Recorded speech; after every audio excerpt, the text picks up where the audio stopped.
Peet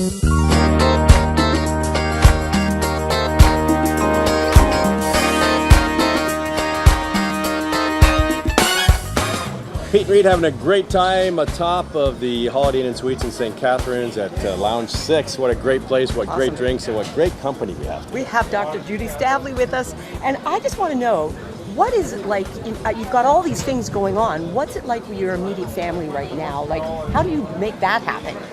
It's balancing, you know, time management is a huge factor in my life, so everything is scheduled by the hour. And, you know, you work, so you have your hours to work. So I have my courses. I get up some mornings very early to train as an athlete, so I have to make sure that I get my training in. It's either before or after work. And then, of course, I have my children. So my children are older, so they're very independent, which is nice. And so after school, again, I pay attention because they're in sports also that I have to do. Do you sleep a lot? I do! That sounds like a lot to do, right? And, and my husband's a wonderful guy, so he does help with the balancing act and, you know, does the support and watch the kids. But I do sleep wonderfully. A lot of people do ask me that, but with my, you know, training, I get great sleep. So, like, what time do you get up in the morning? It depends, you know. I usually get up about 6 in the morning. So it depends on my courses. What's bedtime? Bedtime, it could be early if I'm getting up at 4 in the morning. Yeah. You know, I would think so. If it's 4 in the morning, I'll go to bed about 10 at the latest. Yeah. Now, the workout is how long? That's first thing, right? Workout is first thing? First thing is the workout, and it depends on what I'm training for. So right now I'm in triathlon season. So Now tell me, just in case you don't know, triathlon is what sports together? So triathlon is swimming, biking, and running together. One after the other. One after the other, We nonstop. couldn't even do yoga with Shave on. And ballet. Yoga and ballet. For 8 minutes.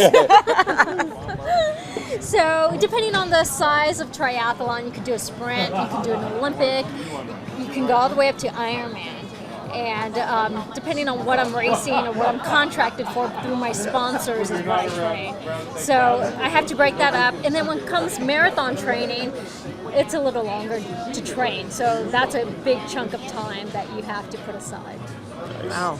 So let's get away from all the sports and fun and go into forensics. Now, see, we're super interested in Me forensics. too. Oh, yeah. Because of CSI, right? Yeah, it's CSI, exactly. I want to know, can they take the DNA and figure out exactly what it is right away? Because like in the show, it's done like in an hour or two. Well, in CSI, you know, it has advanced, I will give it that, because I have watched CSI from the beginning. And I was the poster child for University of Florida because I was one of the first forensics scientists in DNA that was accepted into the program. So we have evolved. It used to take about 4 hours to do one DNA test. Now we have about 45 minutes to run a Wow. Yeah, so it's advanced a lot in the science area. So Jerry Springer could use you guys right away. Right? Don't leave DNA anywhere. Yeah. Who's the daddy for alternative testing?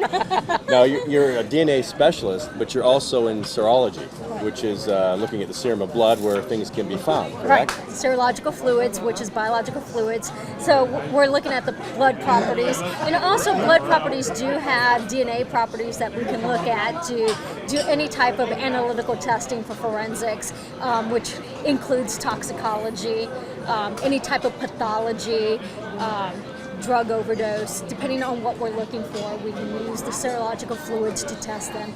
So now, you're actually involved in some of this stuff, and of course you're dealing with dead bodies and terrible things. How do you handle that? Yeah. You know, I've been a professor for 15 years, and I taught gross anatomy 1 and 2, and I guess being pre-med and being a medical student and then a professor in the field, you just kind of get accustomed to it. But I will say the first time I ever did gross anatomy was, you know, kind of tough. Kind of I bet. Very. I'd be on the floor. Okay, wake me up tomorrow. I just remember the 12 of us standing there, med students, and our professor, you know, talked us through it, and he opened the door, and I took a deep breath, and I said, all right, we're going to have a body each to our own. Oh, nice. wow. No. And it was, you know, that's part of going to medical school. I went to school for biochem too, got into broadcasting, but you know, I'll tell you something, it was bad enough pithing a frog, so I was We're going to leave it at that here on the Peet Reet Show with Dr. Judy Staveley. Oh my God. Frogs. Who knew?